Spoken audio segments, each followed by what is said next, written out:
when that light goes off. But my first year, I was like, all right, who's hiring? What can I do with the education degree? Nothing. Okay, so I'm gonna have to stick with it. That's literally my thought process. And here I am now, my 4th year, and I finally feel confident in my teaching. Hey guys, it's Lexi. Thank you for coming back to my channel. If you're new here, welcome.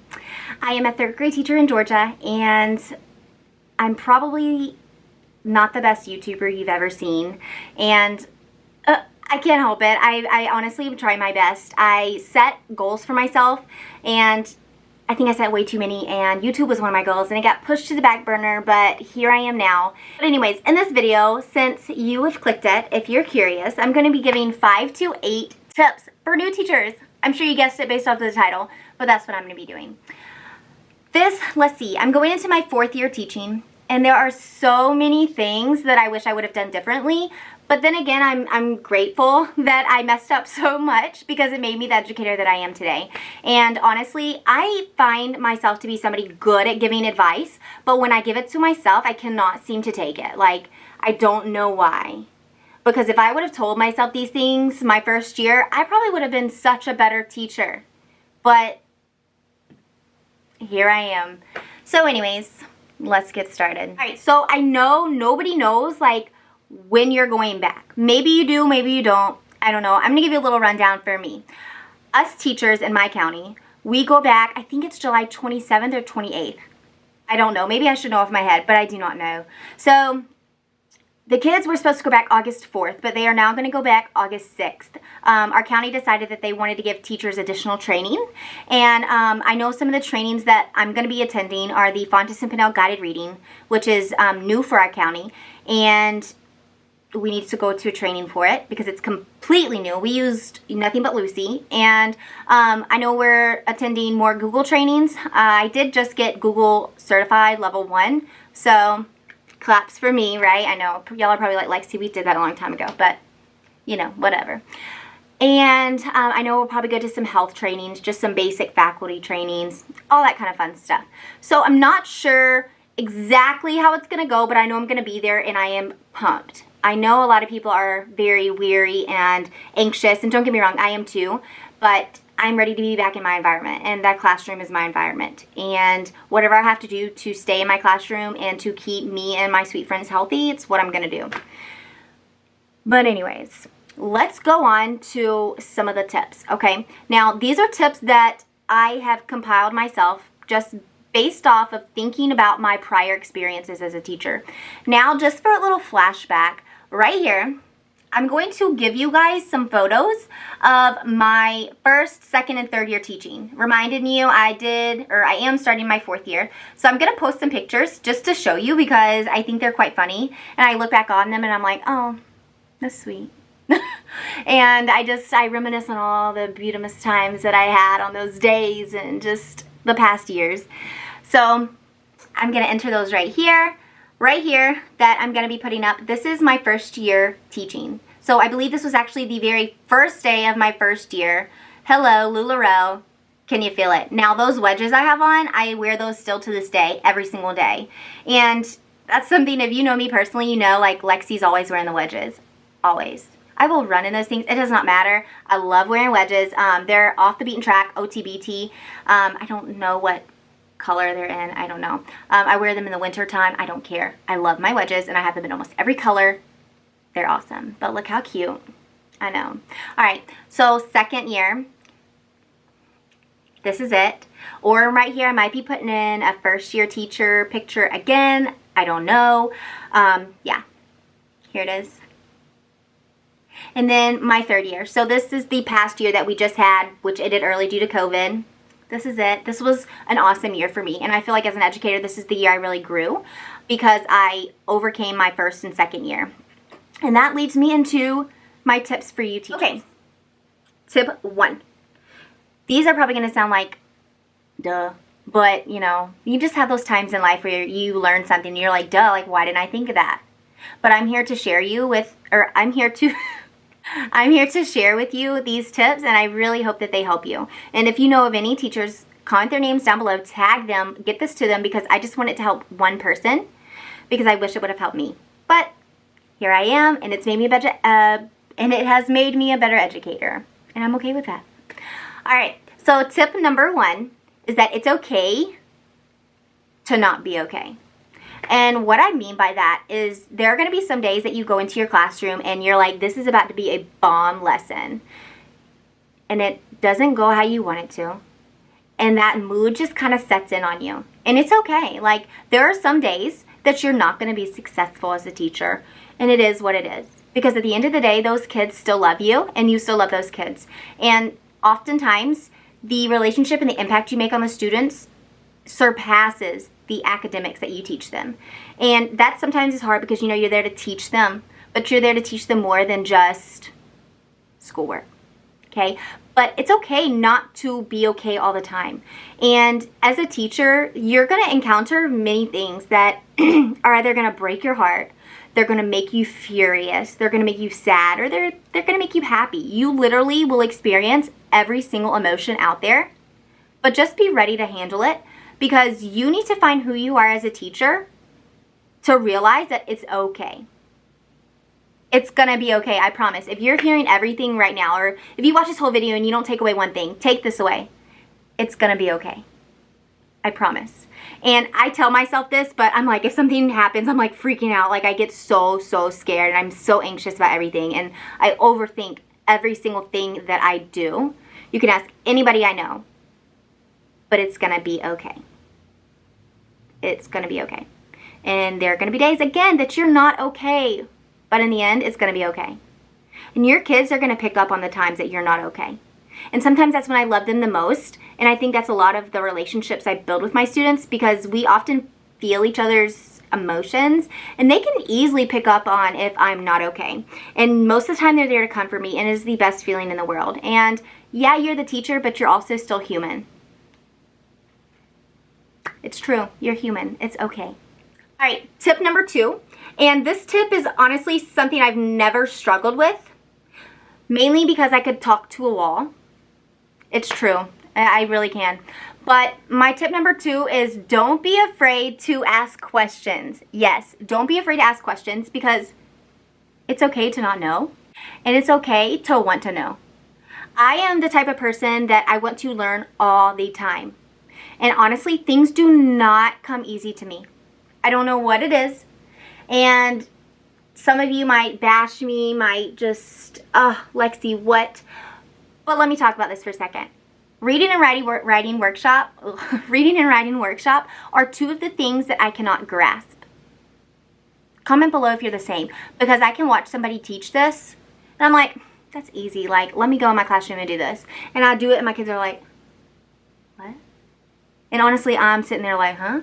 Because I have no idea either. It is such a difficult concept for me to get down, and I literally don't know why. So I'm all the time asking questions because I want to know more. And I think a lot of the times some people mistake me and my personality because of the amount of questions I ask.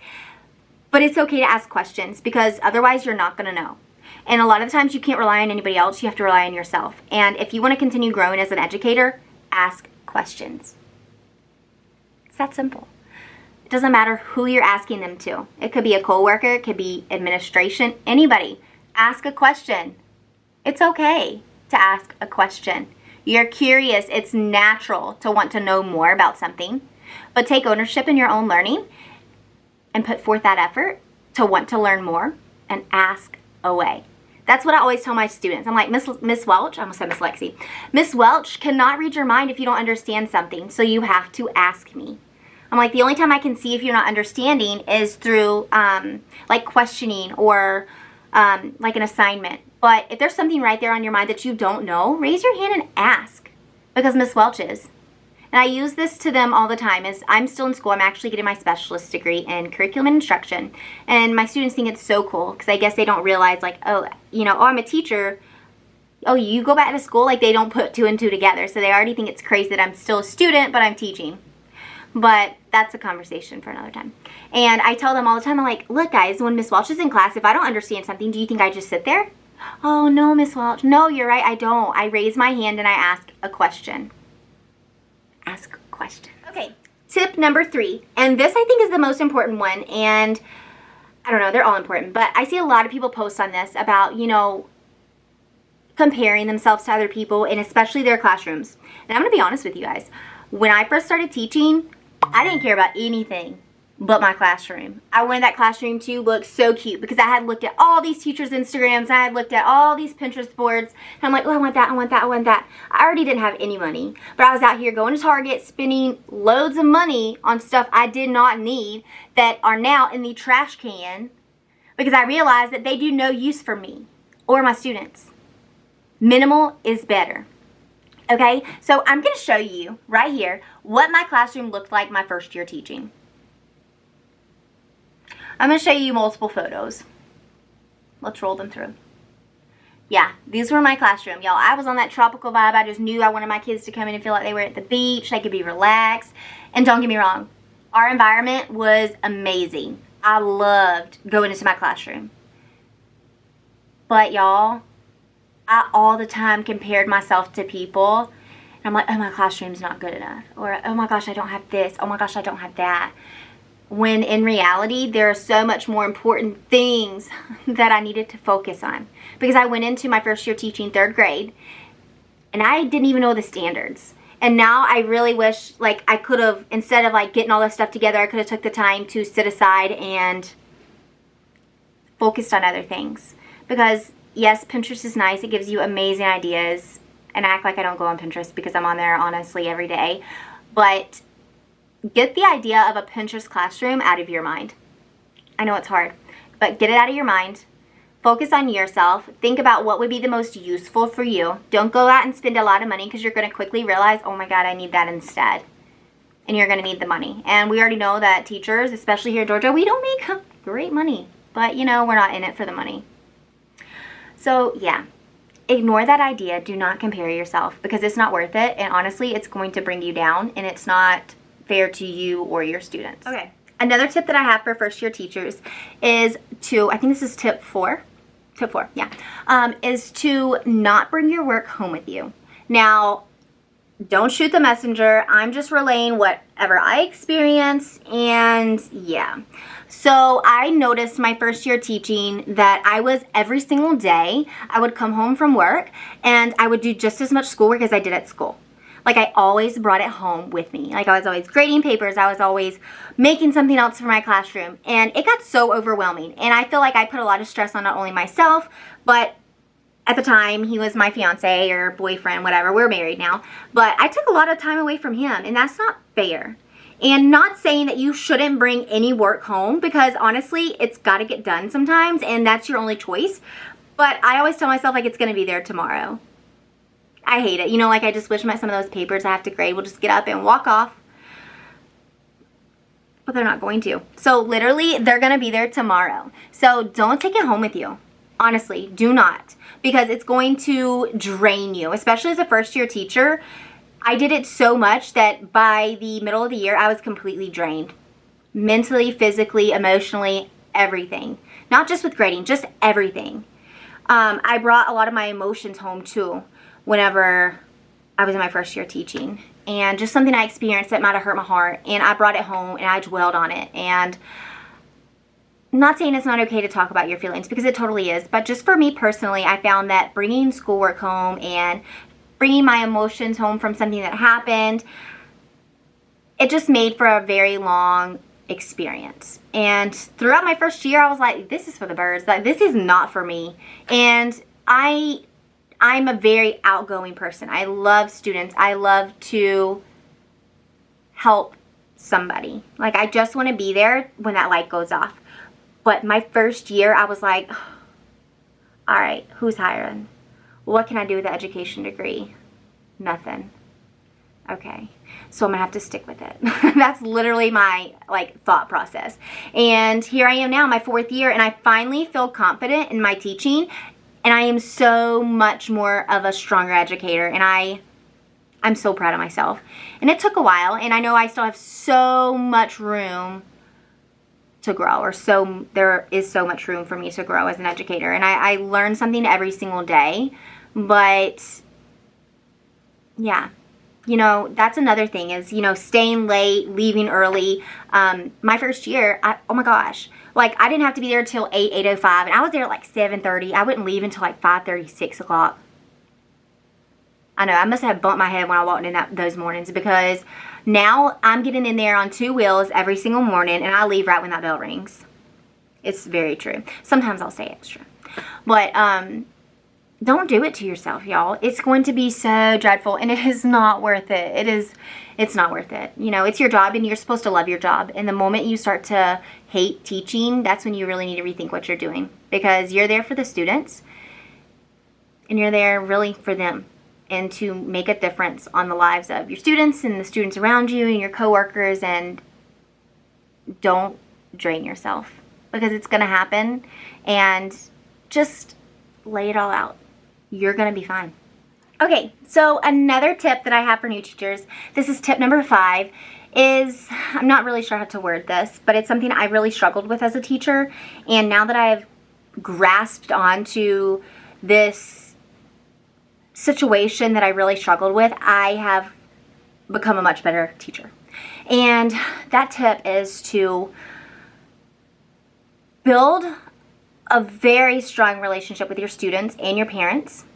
But when it comes to your relationship with your students, it's okay to be their friend, but don't let them overstep the boundary, because you're still the adult. Now, let me explain what that means just a little bit. My first year teaching, not only was I just so zoned in on my classroom and what it looked like, but I was also so zoned in on my students and what they thought of me. And I wanted our relationship to be so strong that I wanted them to think, you know, that I was their friend. And I want my kids to think that I'm their friend. But I let them get too attached to the idea of them being my friend more so than their teacher.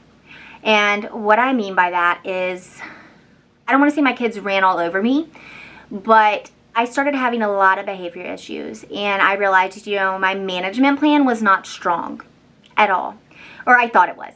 Oh, Lord help me. I thought that this was the best management plan, and that, oh, you know, because I have such a strong relationship with my students, it's all going to be okay. Well, it wasn't. And a lot of the times they wouldn't do what I asked. You know, they're amazing kids, and it's honestly the environment that I built, and it's the community that I put together. They were just too comfortable with me, and it made it very difficult to continue in an adult figure, if that makes sense. I know that's hard to understand, but I was already a new teacher, so honestly, at that point, I was maybe 10 years older than these kids, maybe 11 years old. So I was still pretty young. Like, some of them had siblings my age. So already being a new teacher, already learning so much, there's a lot I did not know, and it's okay. But I was too friendly with my students. I was too nice. I let them get away with too much. And I really struggled with building I don't want to say appropriate relationship, but with the right relationship. You know, again, I was focused too much on them liking me and not enough of them respecting me, if that makes sense. Not saying that they didn't respect me. It's just hard to make sense of, because I didn't lay the rules flat enough, and I let them get away with so much where they just knew, oh, well, at the time it was O'Brien, but they just knew I was going to let them get away with stuff, and they did it. And, you know, one thing that I do love about myself as an educator is that I am very good at building relationships with my students. And my relationships have most definitely gotten stronger as I've continued to teach. And my management has gotten so much better. And I would recommend some management strategies, but honestly, I think it's different for everybody, because I've tried other things that I've seen other teachers do, and I try it and it does not work. So I really had to find what was best for me and my students. And honestly, every single year it has changed. So my advice to you is to be strict, hold your place as an educator and as that teacher, but still love them and still give them that feeling that they can come to you whenever they need to.